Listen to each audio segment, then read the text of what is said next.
ঘটনায় জাতীয় সংসদে আলোচনা তোলেন রুমিন ফারহানা। ডেইলি স্টারের একটি সংবাদের সূত্র ধরে বক্তব্যের জন্য স্পিকার হাফিজউদ্দিন আহমদের কাছে আমির হামজার বিচার চান রুমিন। জামাতের এই বদমাশ আমির হামজা সম্প্রতি একটা ওয়াজ মাহফিলে গিয়ে ব্যারিস্টার রুমিন ফারহানা এবং আরেকজন নারী সাংসদকে নিয়ে দেখেন কি ধরনের কুরুচিপূর্ণ বক্তব্য দিয়েছে। একটি ওয়াজ মাহফিলের ভিডিও ভাইরাল হওয়ার পর দেখা যায় তিনি নারী সংসদ সদস্যদের নিয়ে কটাক্ষ করেছেন, যা অনেকের কাছে বডি শেমিং এবং অশালীন বলে বিবেচিত হয়েছে। আমির হামজা মানে বিনোদন, সুযোগ এলেই বেফাঁস মন্তব্য করাই যেন তার দায়িত্ব। আসসালামু আলাইকুম সম্মানিত প্রিয় দর্শক, এবার ব্যারিস্টার রুমিন ফারহানাকে নিয়ে বিতর্কিত মন্তব্য করে একেবারে হাতানাতি কিন্তু ধরা খেয়েছেন জামায়াতের কুষ্টিয়া ৩ আসনের এমপি আমির হামজা। ওয়াজ মাহফিলের নামে মানুষকে নিয়ে বিতর্কিত মন্তব্য করা এখন যেন পেশা হয়ে গেছে আমির হামজার। দর্শক শ্রোতা, গত কয়েকদিন আগে একটি মাহফিলে ব্যারিস্টার রুমিন ফারহানা এবং আরো বেশ কয়েকজন দর্শক মহিলা এমপিকে নিয়ে বিতর্কিত মন্তব্য করেছেন এই আমির হামজা, যার ফলে দর্শক নিজের ইমেজ তো নষ্ট করছেনই, সঙ্গে কিন্তু জামায়াত ইসলাম অর্থাৎ নিজের দলের ইমেজও কিন্তু দর্শক একেবারে ধ্বংস করে ফেলছেন। যার ফলে এবার কিন্তু কঠোর ব্যবস্থা নিতে যাচ্ছে এই আমির হামজার বিরুদ্ধে দর্শক সংসদের তরফ থেকেই। এমনকি দর্শক ব্যারিস্টার রুমিন ফারহানা তো আর ছেড়ে দেওয়ার মতো পাত্রী নয়, অবশ্যই কিন্তু 16 ঘাটের পানি খাইয়ে ছাড়বে আমির হামজাকে ব্যারিস্টার রুমিন ফারহানা। তবে দর্শক মন্তব্যটা কি করেছে এবং সেটার কারণে ব্যারিস্টার রুমিন ফারহানা আমির হামজার বিরুদ্ধে কি ব্যবস্থা নিতে যাচ্ছে সেটার বিস্তারিত নিয়ে আমরা খুবই গুরুত্বপূর্ণ একটি প্রতিবেদন আপনাদের সামনে হাজির করতে যাচ্ছি, যেটা দেখলে কিন্তু দর্শক আপনারা রীতিমতো একেবারে চমকে উঠবেন। তাহলে চলুন সম্মানিত প্রিয় দর্শক, কথা বাড়িয়ে আপনার মূল্যবান সময়টুকু এখানে নষ্ট না করে আগে আপনাকে সেই মূল রিপোর্টটি দেখিয়ে নিয়ে আসি। বাংলাদেশের আলোচিত ইসলামী বক্তা ও কুষ্টিয়া ৩ আসনের সংসদ সদস্য মুফতি আমির হামজা সাম্প্রতিক সময়ে একের পর এক বিতর্কে জড়িয়ে পড়েছেন। তার বক্তব্য, রাজনৈতিক আচরণ এবং প্রকাশ্য মন্তব্য সব মিলিয়ে পরিস্থিতি এখন শুধু সামাজিক আলোচনায় সীমাবদ্ধ নেই, আইনি প্রক্রিয়াও শুরু হয়েছে। এই আইনি জটিলতার পাশাপাশি সামাজিক ও রাজনৈতিক বিতর্ক তীব্র হয়েছে তার আরেকটি বক্তব্যকে ঘিরে। একটি ওয়াজ মাহফিলের ভিডিও ভাইরাল হওয়ার পর দেখা যায় তিনি নারী সংসদ সদস্যদের নিয়ে কটাক্ষ করেছেন, যা অনেকের কাছে বডি শেমিং এবং অশালীন বলে বিবেচিত হয়েছে। বক্তব্যে তিনি সংসদে নিজের পাশে বসা নারী সদস্যদের শারীরিক গঠন নিয়ে বিদ্রূপ করেন, যা দ্রুত সামাজিক যোগাযোগ মাধ্যমে ছড়িয়ে পড়ে এবং তীব্র প্রতিক্রিয়া তৈরি করে। এই ঘটনায় জাতীয় সংসদে বিষয়টি নিয়ে আলোচনার পথ খুলে দেয়। স্বতন্ত্র সংসদ সদস্য রুমিন ফারহানা সরাসরি সংসদে দাঁড়িয়ে এর বিচার দাবি করেন। তার বক্তব্যে স্পষ্ট ক্ষোভ ছিল। তিনি বলেন, একজন সংসদ সদস্য হয়ে অন্য নারী এমপিদের নিয়ে এমন কুরুচিপূর্ণ মন্তব্য করা শুধু ব্যক্তিগত অপমান নয়, বরং পুরো সদস্যদের মর্যাদাকে ক্ষুণ্ণ করে। তিনি এটিকে নারীদের প্রতি দৃষ্টিভঙ্গির একটি বিপজ্জনক উদাহরণ হিসেবেও তুলে ধরেন। তবে সংসদের ভেতরে এই অভিযোগ তাৎক্ষণিকভাবে বিচারিক পর্যায়ে যায়নি। স্পিকার জানান, সংবাদপত্রে প্রকাশিত তথ্যের ভিত্তিতে পয়েন্ট অফ অর্ডার তোলা সংসদের বিধি অনুযায়ী গ্রহণযোগ্য নয়, অর্থাৎ সংসদীয় প্রক্রিয়ায় বিষয়টি আনুষ্ঠানিক তদন্তে যেতে হলে নির্দিষ্ট নিয়ম অনুসরণ করে আলাদা উদ্যোগ নিতে হবে।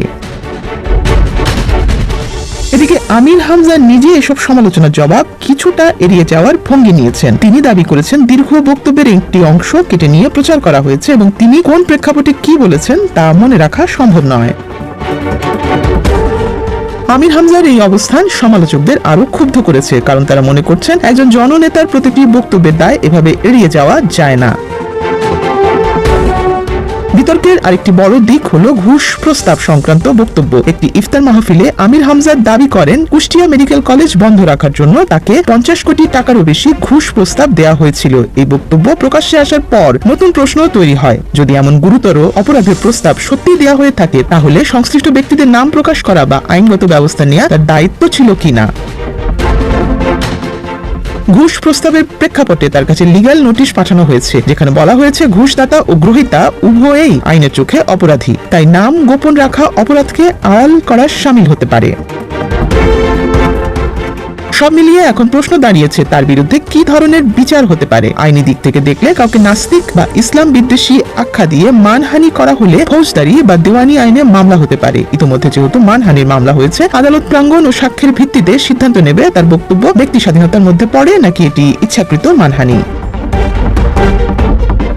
সংসদীয় দিক থেকে ব্যবস্থা নেওয়ার সম্ভাবনাও রয়েছে। যদি প্রমাণ হয় যে একজন সংসদ সদস্য প্রকাশ্যে এমন ভাষা ব্যবহার করেছেন যা সংসদের মর্যাদা ক্ষুণ্ণ করে বা সহকর্মীদের অপমান করে, তাহলে সংসদের নীতিমালা অনুযায়ী তাকে তিরস্কার, সতর্কতা বা আরো কঠোর শাস্তির মুখোমুখি হতে পারে। তবে এটি নির্ভর করবে আনুষ্ঠানিক অভিযোগ তদন্ত এবং রাজনৈতিক সদিচ্ছার উপর।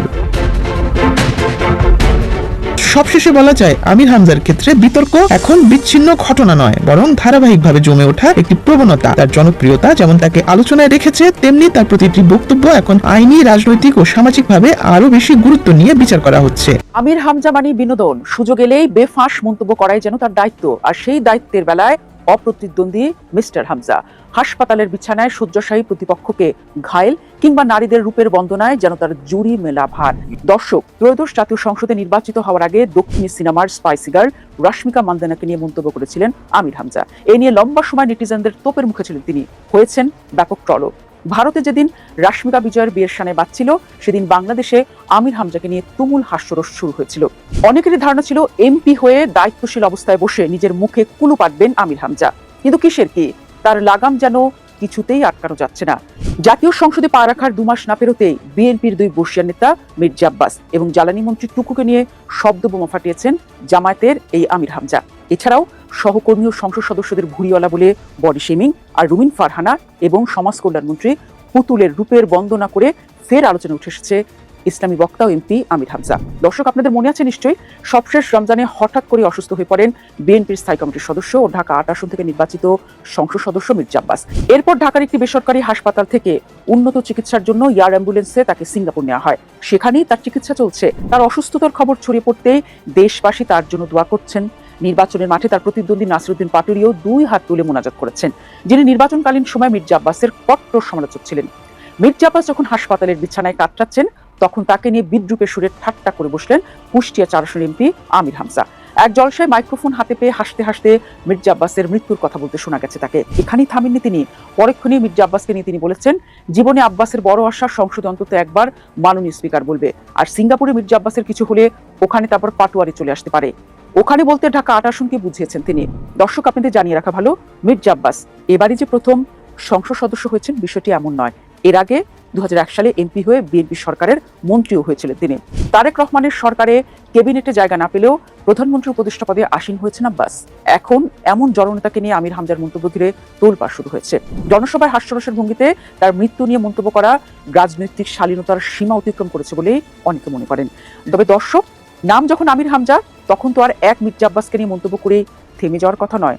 গত 26 মার্চ বীর মুক্তিযোদ্ধাদের সম্মান জানিয়ে একটি বক্তব্য দেন মন্ত্রী ইকবাল হাসান মাহমুদ টুকু। সেই বক্তব্যকে কেন্দ্র করে আমির হামজা তাকে আপাদমস্তক নাস্তিক বলে পাল্টা বক্তব্য দেন। এ কারণে দণ্ডবিধির 500 ধারায় আমির হামজার বিরুদ্ধে 100 কোটি টাকার মানহানির মামলা দায়ের হয়েছে। গত 30 মার্চ দুপুরে সিরাজগঞ্জের একটি আদালতে অ্যাডভোকেট SM নাজমুল ইসলাম বাদী হয়ে এই মামলা করেন। এই ঘটনা দেখিয়েছে রাজনৈতিক বক্তব্য কখনো কখনো আইনি ঝুঁকিতে পরিণত হতে পারে। ব্যক্তিগত বা ধর্মীয় পরিচয় নিয়ে মন্তব্য করলে তা শুধু রাজনৈতিক বিতর্ক নয়, আইনি জটিলতাও তৈরি করতে পারে। এই বিতর্কের সুরাহা হওয়ার আগে নতুন এক বিতর্কের জন্ম দিয়েছেন আমির হামজা। এবার তার বয়ানে শোনা গেল ভুরি তত্ত্বের গল্প। জলসায় বসে 2 সংসদ সদস্যের ভুরি নিয়ে হাসিতে মাতোয়ারা হতে দেখা গেছে তাকে। প্রকাশ্যে সংসদের সহকর্মীদের নিয়ে রীতিমতো বডি শেমিং এ মেতেছেন আরেক আইন প্রণেতা। পাশাপাশি ব্যারিস্টার রুমিন ফারহানা ও সমাজ কল্যাণ মন্ত্রী পুতুলের সৌন্দর্যের গল্প ধর্মপ্রাণ মুসল্লিদের শোনাচ্ছেন। তা নিয়ে জলসাতেই হাস্যরস শুরু হয়। সময় সময় আমির হামজার এমন বক্তব্য নিয়ে তার দল জামায়াত ইসলামীও অস্বস্তিতে পড়েছে। দলের পক্ষে তাকে সাবধান অর্থাৎ সংযুক্ত হতে বলা হলেও কোনো সুরাহা হয়নি। তার চেয়েও বড় প্রশ্ন হলো যে জনগণের ভোটে নির্বাচিত হয়ে তিনি সংসদে গেছেন, সেখানে জনগণের ভালো মন্দ নিয়ে ব্যস্ত থাকার চেয়ে সহকর্মীদের বডি শেমিং ও নারী এমপিদের সৌন্দর্যেই মুগ্ধ থাকছেন আমির হামজা। সাম্প্রতিক সময়ে আরেকটি বক্তব্যে তিনি 2 সংসদ সদস্যের শরীর নিয়ে অর্থাৎ তাদের ভুঁড়ি নিয়ে কৌতুক করেন এবং নারী রাজনীতিকদের সৌন্দর্য নিয়ে প্রকাশ্যে মন্তব্য করেন। এই আচরণকে অনেকেই বডি শেমিং হিসেবেই দেখছেন। সংসদ সদস্যদের কাছ থেকে সাধারণ মানুষ যে ধরনের ভাষা ও আচরণ প্রত্যাশা করে, তার সঙ্গে এসব বক্তব্যের বড় ধরনের অসামঞ্জস্য রয়েছে।